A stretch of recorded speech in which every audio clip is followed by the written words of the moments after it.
우리 이 시간에 하나님 말씀 보겠습니다. 구약 성경 사사기, 우리가 다시 이제 사사기로 돌아왔습니다.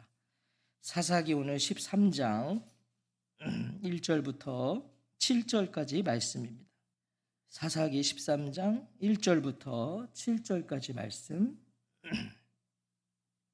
우리 한 절씩 교독하겠습니다. 제가 먼저 1절을 읽겠습니다. 이스라엘 자손이 다시 여호와의 목전에 악을 행하였으므로 여호와께서 그들을 40년 동안 블레셋 사람의 손에 넘겨주시니라. 소라 땅에 단 지파의 가족 중에 마노아라 이름하는 자가 있더라.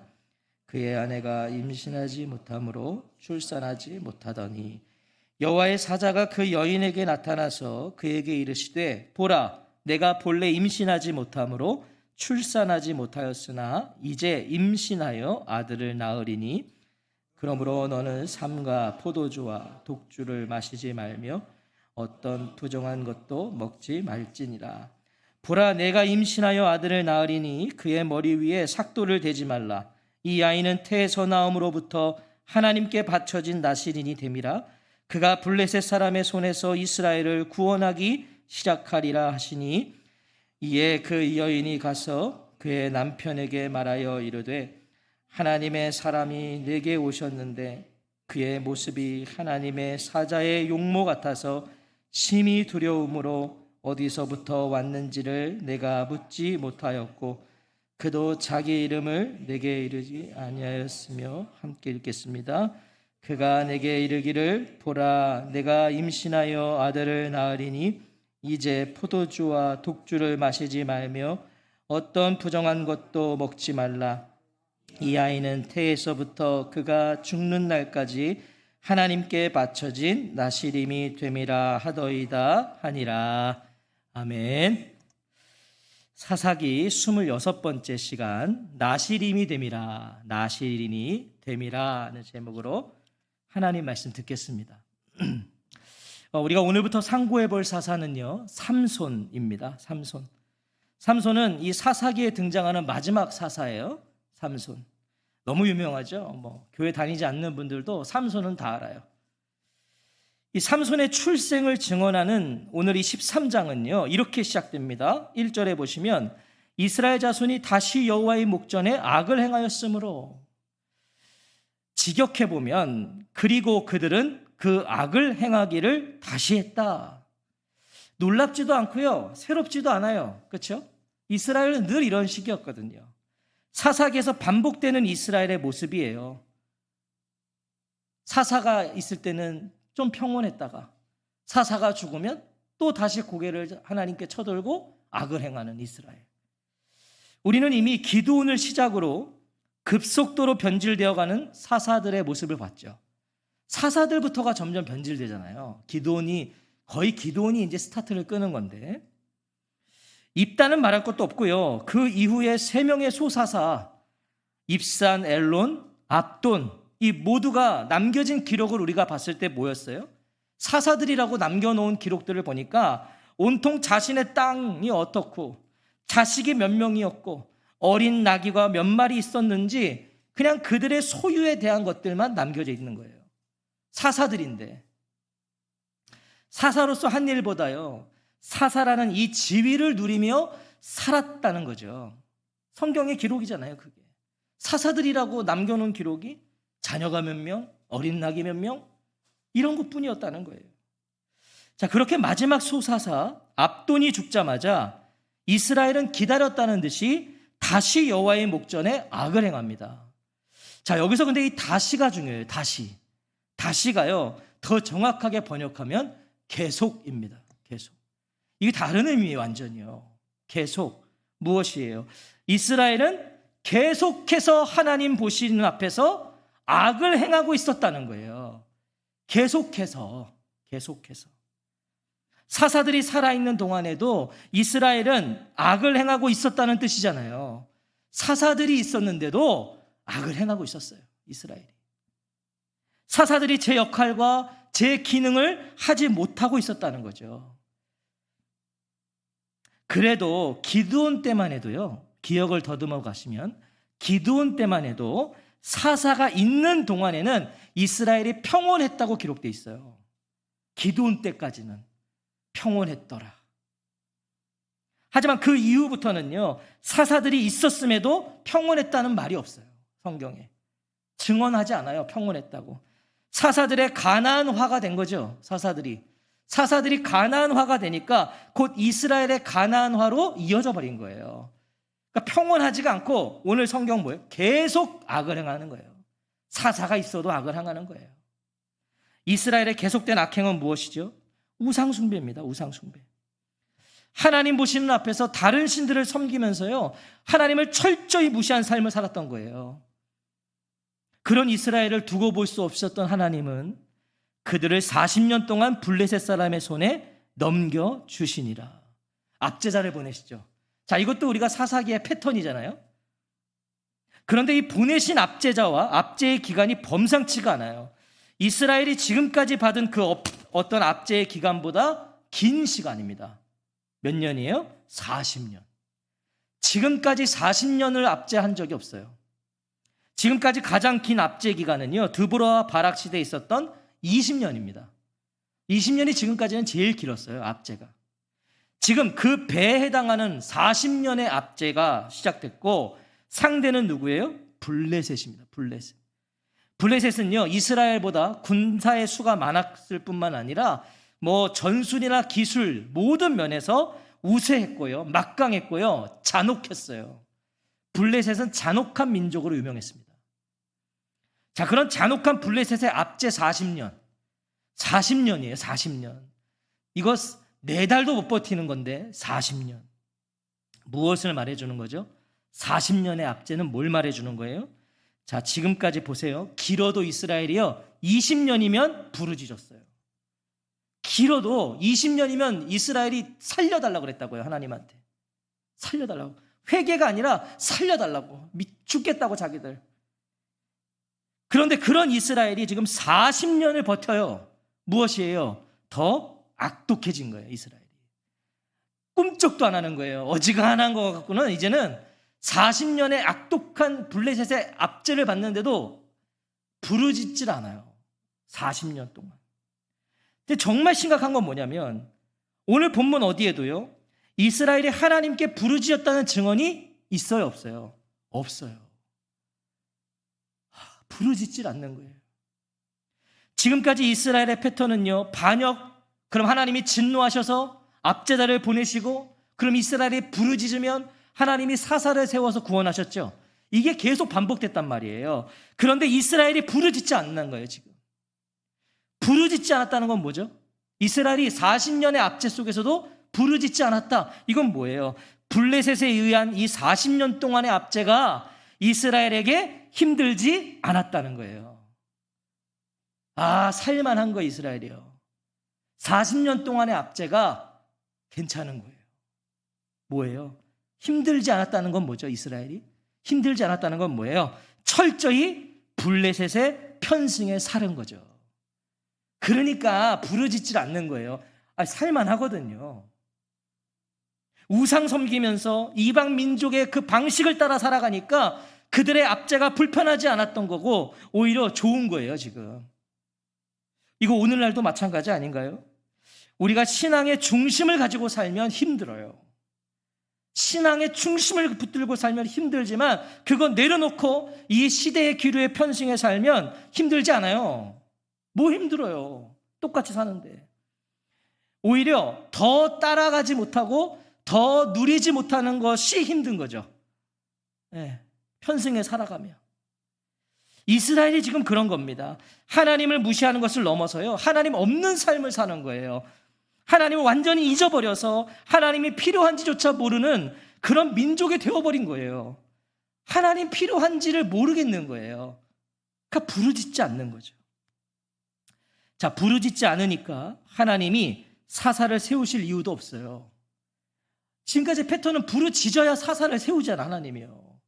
이유가 없어요. 그런데 2절을 보시면 이스라엘의 상태를 증언한 후에, 이런 이스라엘의 악독함을 증언하신 후에 갑자기 작은 마을 소라 땅에 사는 한 가족이 소개돼요. 2절에 보면 소라 땅 단지파의 가족 중에 마노아라 이름하는 자가 있더라. 그의 아내가 임신하지 못함으로 출산하지 못하더니. 이 가정의 가장은 누구예요? 마노아. 하지만 안식처라는 그의 이름과는 어울리지 않게 이 가정은 뭐예요? 불임이라는 어려움 속에 있어요. 마노아는 안식이에요. 이름의 의미가 안식처. 근데 불임을 하고 있어요. 그리고 2절을 보시면 그것을 매우 강조하고 있어요. 그의 아내가 임신하지 못함으로 출산하지 못하더니. 자, 이 말이 이게 이상한 말이에요.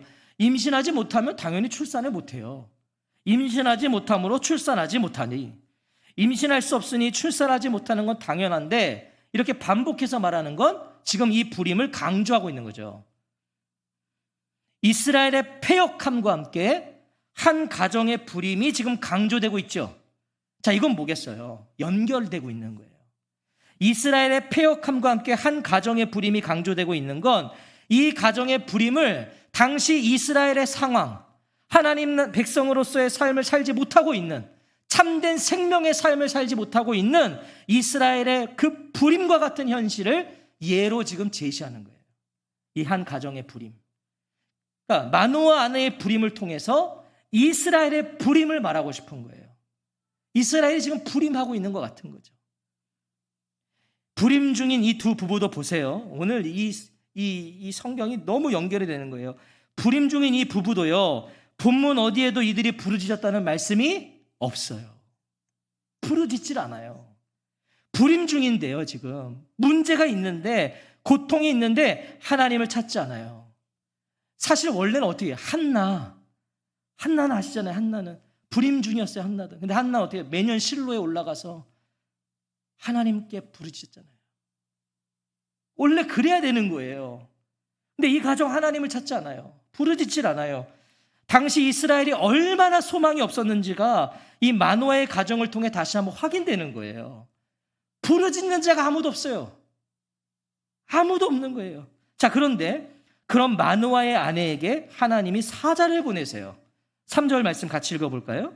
3절입니다. 시작. 여호와의 사자가 그 여인에게 나타나서 그에게 이르시되 보라, 내가 본래 임신하지 못함으로 출산하지 못하였으나 이제 임신하여 아들을 낳으리니. 자, 불임임에도 하나님을 찾지도 부르지도 않는 마노아의 그 아내에게 여호와의 사자가 찾아와 아들을 낳을 거라 그래요. 아들을 낳을 거다. 무엇입니까? 불임 중인 이 가정에 아들을 주심으로 이스라엘의 불임을 깨우시겠다는 거예요. 지금 그런 의미로 말하는 거거든요. 구원이요, 회개와 부르짖음의 대가가 아니라는 걸 우리 다시 한번 확인하게 되는 거예요. 이 부부 누구도 하나님을 찾지 않았어요.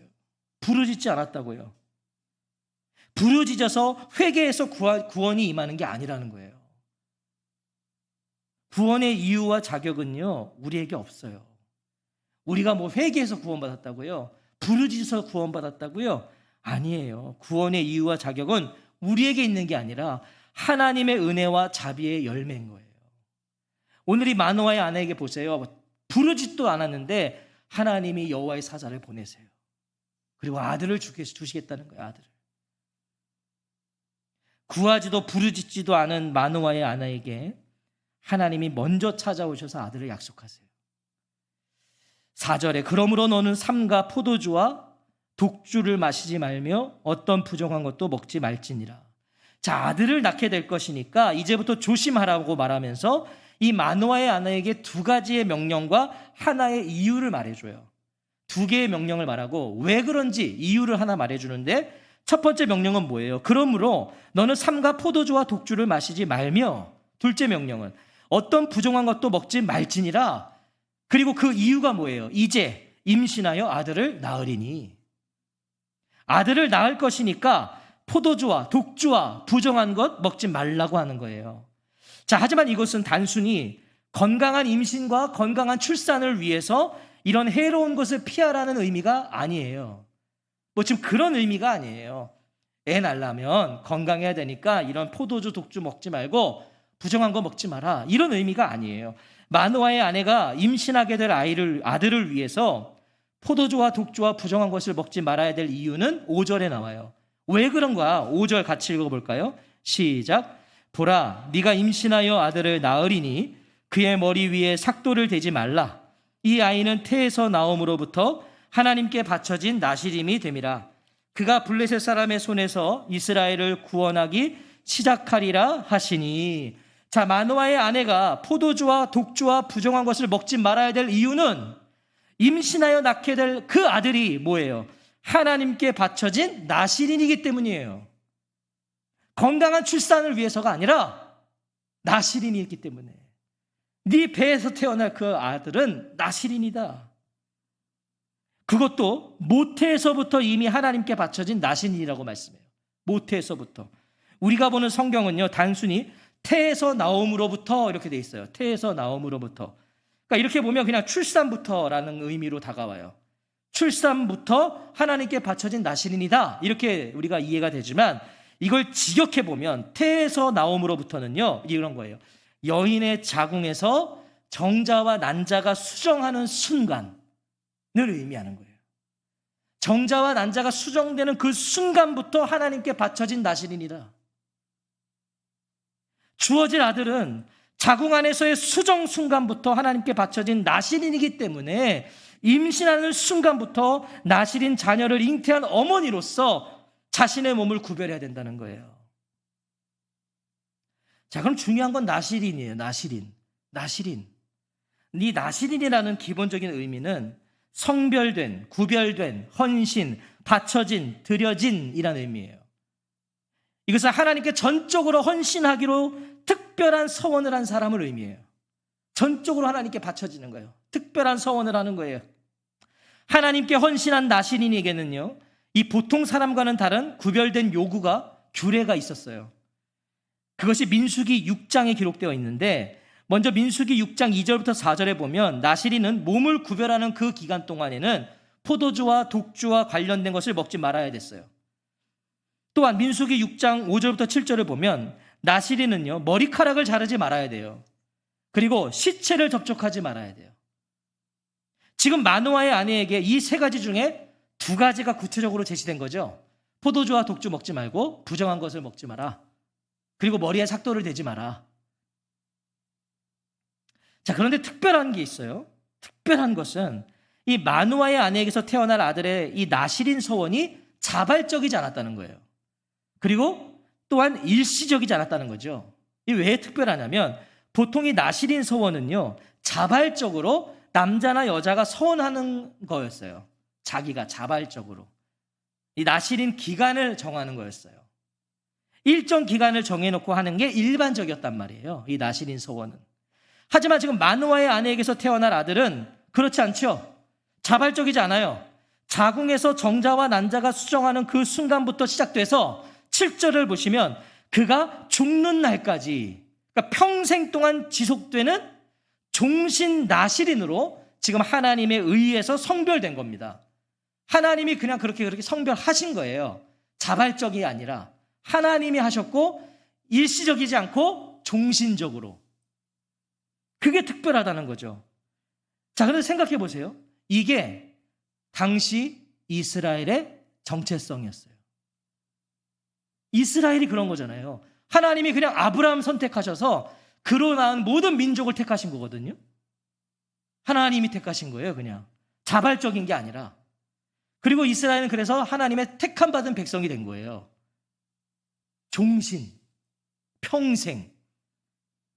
이스라엘의 택함 받은 백성 된 건 하나님의 성별, 하나님의 선택이셨어요. 이스라엘의 의지와 관계없이 하나님이 택하신 것이었어요. 구하지도 부르짖지도 않았던 마노아의 아내에게 하나님이 이와 같은 성별된 종신 나시린, 이 나시린을 허락한 이유가 무엇일까요? 부르짖지도 않았고 하나님께 그것을 구하지도 않았는데 하나님이 먼저 찾아오셔서 이 성별하신 나시린, 종신 나시린을 허락하신 이유가 뭐예요? 5절에 보시면 그가 블레셋 사람의 손에서 이스라엘을 구원하기 시작하리라. 부르짖지 않은 이스라엘, 회개하지 않는 이스라엘, 하나님을 바라보지도 않고 하나님을 생각하지도 않고 하나님을 의식하지도 않는 그 이스라엘의 구원을 시작하시기 위해서 이 아들을 허락하시겠다는 거예요. 이 마노아의 아내는요, 여호와의 사자에게 들은 이 놀라운 예고, 곧장 남편에게 가서 전하죠. 6절과 7절을 같이 한번 읽어볼까요? 6절과 7절입니다. 시작. 이에 그 여인이 가서 그의 남편에게 말하여 이르되 하나님의 사람이 내게 오셨는데 그의 모습이 하나님의 사자의 용모 같아서 심히 두려움으로 어디서부터 왔는지를 내가 묻지 못하였고 그도 자기 이름을 내게 이르지 아니하였으며 그가 내게 이르기를 보라 내가 임신하여 아들을 낳으리니 이제 포도주와 독주를 마시지 말며 어떤 부정한 것도 먹지 말라. 이 아이는 태에서부터 그가 죽는 날까지 하나님께 바쳐진 나시림이 됨이라 하더이다 하니라. 그런데 태어날 아들의 머리에 삭도를 대지 말라고 했던 그 명령과 그가 블레셋 사람의 손에서 이스라엘을 구원하기를 시작하리라는 그 약속은 지금 생략해버려요. 마노아의 아내가 마노아의 남편에게 이 두 가지를 빼먹었단 말이에요. 여호와의 사자가 또 하지 않은 말을 또 하나 추가해요.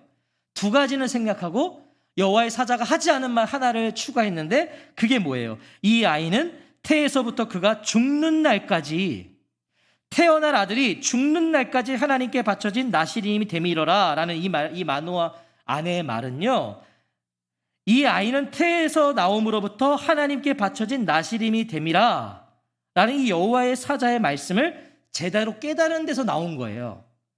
여호와의 사자가 직접 죽는 날까지라는 말은 안 했어요.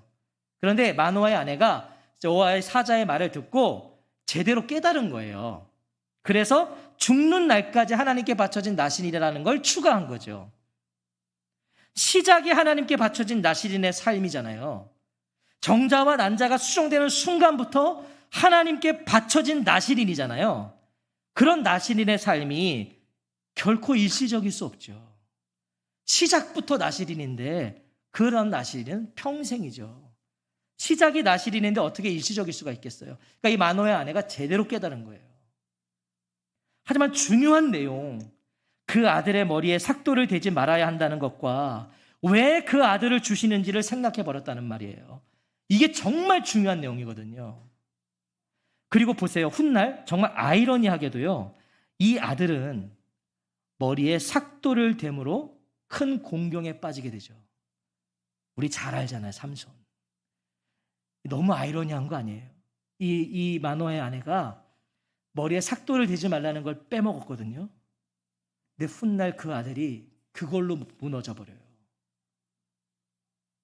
마노아의 아내가 생략해버린 내용이 벌어져 버린단 말이에요. 무엇입니까? 마노아의 아내의 관심이 지금 온통 자신에게 주어질 그 아들, 하나님께서 성별하신 매우 특별한 그 아들에게만 지금 있었다는 거예요. 하나님께서 왜 이 아들을 주셨고 그래서 그 아들을 어떻게 해야 되는지에는 관심이 없고 그냥 이 특별한 아들을 주시는 이 아들에 지금 꽂혀 있었다는 거죠. 하나님께서 특별한 아들을 주시는 것에 꽂혀서 왜 그 아들을 주시는지에는 관심이 없는 거예요, 지금. 사실 인간적으로 생각하면 이해가 되죠. 불임이었잖아요. 아들 주신대잖아요. 근데 아들이 뭐 나한테 특별한 아들이 되잖아요. 이 아들만 지금 생각되는 거죠. 그저 특별한 아들을 주신다는 것에 고무돼서 정작 하나님의 뜻, 하나님의 마음, 하나님의 계획에는 조금도 관심이 없는 거예요. 그러니까 정말 중요한 건 다 빼버리는 거예요, 지금. 그리고 이것이요, 당시 하나님 앞에서의 이스라엘의 상태였어요. 이스라엘도 이 마노아의 아내랑 똑같았어요. 하나님의 뜻과 하나님의 마음에는 관심이 없어요. 여호와의 사자가 하나님께서 성별하신 아들을 주시면서 이 마노아의 아내에게 전한 말씀이 뭐죠? 성별하신 아들을 주시면서 하셨던 말씀이 4절이죠. 4절을 같이 한번 다시 읽어볼까요? 4절 시작. 그러므로 너는 삼가 포도주와 독주를 마시지 말며 어떤 부정한 것도 먹지 말지니라. 자, 왜 이런 말을 하셨을까요? 이게 재밌어요. 왜 이런 말씀하셨을까요? 이 아들은요, 나신으로 성별된 아들이죠. 성별된 아들이에요. 그래서 포도주와 독주를 마시지 않고 부정한 것을 먹지 말아야 돼요. 하나님이 그렇게 성별하셨으니까 나시린으로 먹으면 안 돼요. 그리고 이 일은 아까 뭐라 그랬어요? 정자와 난자가 수정되는 그 순간부터 지켜져야 되는 거예요. 그런데 그 아들을 잉태할 이 여인이, 마노아의 아내, 그런 성별된 아들을 잉태하게 될 여인이 포도주와 독주를 마시고 부정한 것을 먹고 있었다는 걸 말해주는 거예요. 그렇죠? 마노아의 아내가 포도주와 독주를 마시고 부정한 걸 먹고 있었기 때문에 여호와의 사자가 이걸 말한 거예요. 먹으면 안 된다는 거예요. 마시면 안 된다는 거예요. 마노아의 아내가 그런 삶을 살지 않았다면 굳이 이런 얘기를 하지 않았겠죠. 마노아의 아내 또한 자격이 있어서 지금 택하심을 받은 게 아니라는 겁니다. 자격이 없어요, 이 여인도. 그냥 하나님이 택하신 거예요. 불임 중에 있었던 여인이요. 보세요. 하나님이 나실인에게 해당하는 명령이거든요. 지금 이 명령은. 사실은 나실인에게 해당하는 명령을 그녀에게 말씀하신 이유가 있는 거라고요. 포도주와 독주를 마시고 사니까 이 여인이. 불임 중에 있던 여인이요. 그래서 하나님 바라보고 하나님께 부르짖는 게 아니라 뭐 하고 있었어요? 포도주와 독주 마시고 부정한 것을 먹고 있었다니까요. 불임 중에 있는 여인이. 한나는요. 한나는 아버지 앞에 가서 부르짖었더니 오히려 제사장이 뭐라 그랬어요? 술 취했다고 그러잖아요. 심정을 토하니까. 근데 마노아는, 이 마노아의 아내는 그렇게 살고 있었던 거예요. 술 먹고. 그러니까 머리에 삭도를 대지 말라는 이런 중요한 명령을, 이스라엘을 구원하기 시작할 것이라는 중요한 말씀을 생략해버리는 거예요. 그리고 우리가 이제 앞으로 살펴보겠지만 지금 이렇게 하나님께서 나실인 서원으로 하지 말라고 했던 것들을 삼손이 다 합니다. 다 어겨버려요. 왜 그럴까요? 이 마노아의 아내가 포도주와 독주를 마시는 여인이었던 거예요. 아들이 그거 보고 자란 겁니다. 그러니까 다 무너지는 거죠. 머리에 삭도를 대지 말라는 뜻이 뭐죠? 머리를 건들지 말라는 거거든요. 왜요? 머리 위에 오직 하나님만 계신다는 거예요. 하나님의 지배를 받는 자라는 거예요. 그래서 그 머리에 삭도를 대지 말라는 거예요. 하나님의 지배를 받는 거다. 그 머리 위에는 오직 하나님밖에 없다. 그 머리를 건들지 마라. 포도주와 독주를 마시지 말라는 것도 마찬가지입니다. 오늘 이거 우리 잘 들어야 돼요. 이것은 산모와 태아의 건강을 위해 금하신 게 아니에요. 오늘날 한국 교회에 이 부분이 너무 약화돼 버렸어요. 이 술 한 잔, 와인 한 잔 할 줄 아는 그리스도인이 오히려 의식 있는 크리스천처럼 여겨져요. 아, 그래도 의식이 있네 저 사람은. 아, 그래도 저 사람 좀 생각이 있네. 아, 너무 그렇게 극단적이지 않네. 마셔도 되는데 뭐 건강에 해롭고 덕이 되지 않으니까 마시지 않으면 좋은 거라고 말해요. 뭐 그 먹어도 큰 문제는 안 되는데 덕이 안 되니까 안 마시면 좋지. 이게 오늘날 한국 교회의 분위기란 말이에요. 포도주와 독주를 마시지 말라는 건요, 그런 의미 아닙니다. 이것은 삭도를 그 머리에 대지 말라는 의미와 같은 의미예요. 같은 의미. 무슨 말이에요? 누구의 지배를 받고 있는가? 신앙 고백의 싸움이에요. 성경 말씀 보세요. 에베소서 5장 18절에 보면 술 취하지 말라 이는 방탕한 것이니 오직 성령으로 충만함을 받으라. 여러분 이거 잘 생각해 보셔야 돼요. 왜 술 취함과 성령 충만을 같이 놓냐고요. 왜 술 취함과 성령 충만을 같이 놓는가? 술 취함과 성령 충만, 이 둘의 특징이 뭐예요? 지배하는 거거든요. 다스리는 거거든요. 특징이 똑같아요. 술의 지배를 받지 말고 성령의 지배를 받으라는 겁니다. 이게 성경의 가르침이에요. 알코올이요, 우리 몸에 들어가면 어떻게 되는 거예요? 우리를 장악해버린다고요. 의학적으로도 알코올이 우리 몸에 들어가면 중추신경을 장악하는 거래요. 그래서 컨트롤이 안 되는 거거든요, 사람이. 동물이 되는 거거든요. 그거예요. 성령의 통치와 지배를 받아야 될 하나님의 백성이요, 알코올이 들어가면 그 순간 알코올의 지배를 받게 된다는 거예요. 성령으로 거듭난 자가 어떻게 단 한순간도 성령의 지배를 벗어나는 걸 허용할 수 있냐는 거죠. 지금 그런 의미예요. 사회생활 하려면 한두 잔씩은 해야 된다. 힘들고 지칠 때 맥주 한잔 하면 위로도 되고 잠도 잘 온다. 힘든 걸 그래도 버틸 수 있다. 이런 말들 하죠. 예, 그걸 이해하지 못하는 건 아닌데 이 말을 정말 잘 곱씹어 보세요. 도대체 누구를 의지하는 거예요, 그건? 사회생활을 하면 한두 잔 해야 된다. 이거 그럼 지금 누구를 의지하고 있는 거예요? 어디에 의존하고 있는 거죠? 그런 말을 한다면 크리스천이 누구의 지배를 받고 있는 거예요, 지금? 저는 지금 술 마시는 분들을 정죄하는 게 아닙니다. 적어도 성도라면, 우리가 성도라면 아직 이 부분을 해결하지 못한 것에 대해서 부끄러워해야 돼요. 부끄러워할 줄 알아야 돼요.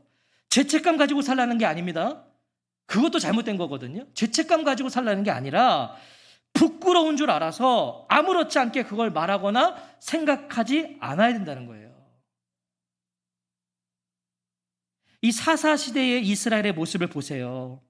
하나님이 성별하신 민족이죠. 이 아이는 태에서부터 그가 죽는 날까지 하나님께 바쳐진 나시림이 됨이라. 이스라엘은 그래서 하나님과의 관계 안에서만 자신들의 존재와 정체성을 알 수 있었어요. 그럼에도 하나님 떠났어요. 하나님의 지배를 떠나서 자신들이 누구인지 구별된 삶이 뭔지를 잃어버린 거예요. 이거 잘 들어보세요. 이 땅의 모든 피조물은요, 창조주와의 관계에서만 자신의 존재와 정체성을 깨달을 수 있어요. 이 땅의 모든 존재는 하나님과 만나야 그 존재를 안단 말이에요. 정체성을. 자, 하나님이 아버지 되심을 아는 자가 자신이 하나님의 자녀임을 알아서 하나님의 자녀답게 사는 거예요. 하나님이 왕 되심을 아는 자가 하나님의 백성임을 알아서 그거에 걸맞는 삶을 사는 거예요. 하나님을 알아야 돼요. 인간은 하나님을 알아야 자기를 알 수 있단 말이에요. 이스라엘이 마노아의 가정이 놓친 게 바로 이것인 거예요. 하나님을 놓쳐버리니까 자기들이 누군지를 모르고 어떤 존재고 어떤 정체성인지를 모르고 사는 거예요. 이 아이는 태에서 나옴으로부터 하나님께 바쳐진 나시린이 됨이라. 이것이 오늘 성도들의 부르심 아닌가요? 이게 성도의 정의 아니에요? 성도가 누구예요? 태에서부터 나옴으로 하나님께 바쳐진 나시린이에요. 그게 성도입니다. 우리가 하나님을 택한 게 아니라 하나님 우리를 택하셨어요. 나시린이 됨이라. 성별하셨어요. 나시린 서원의 의미가 뭐예요? 아까 서두에 말씀드렸어요. 나시린 서원의 의미는 하나님께 전적으로 헌신하기로 특별한 서원을 한 사람, 하나님께 전적으로 헌신하기로 특별한 서원을 한 사람, 헌신하기로 특별한 서원을 했다. 헌신이 뭐예요? 그럼 헌신. 예배하고 헌금하고 봉사 좀 하는 것이 헌신인가요? 우리가 헌신 그러면 우리는 자꾸 뭘 하는 거죠. 봉사하고 뭘 하는 거. 헌신은 무엇을 하는 게 아니에요. 헌신은 내가 누구냐는 싸움인 거예요. 헌신. 내가 어떤 존재로 살아야 되는가에 대한 싸움이 헌신이에요. 내가 하나님을 찾고 사는가? 내가 하나님을 붙잡고 사는가?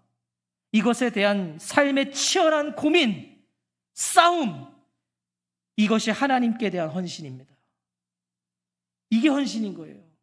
매일매일 내가 하나님의 사람답게 사는가?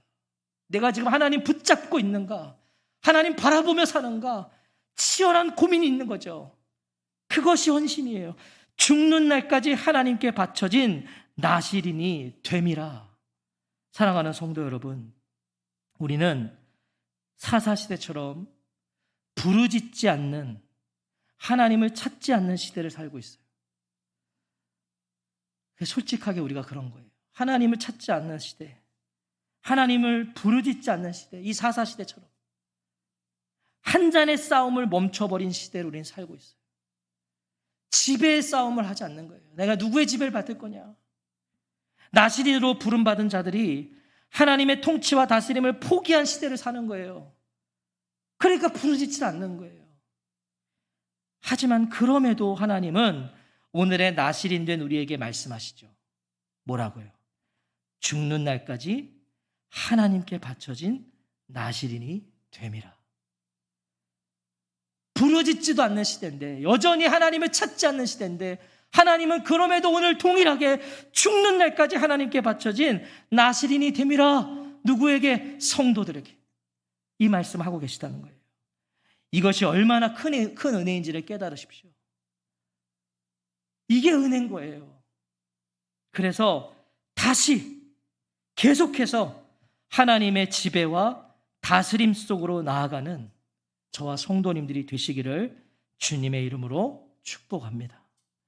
계속 나아가십시오. 계속 부르짖으십시오. 하나님을 찾으세요. 나시린이 됨이라. 하나님이 우리에게 죽는 날까지 하나님께 바쳐진 나시린이 됨이라, 이 말씀을 하시는 한 우리는 다시 일어나서 계속해서 하나님을 바라봐야 돼요. 하나님이 이 말씀을 포기하지 않으시니까, 우리를 그렇게 하시겠다니까, 오늘 이 밤에 이런 놀라운 결단이 다시 한번 고백되어지시기를 우리 주의 이름으로 축복합니다. 아멘. 우리 같이 찬양하고 기도하겠습니다.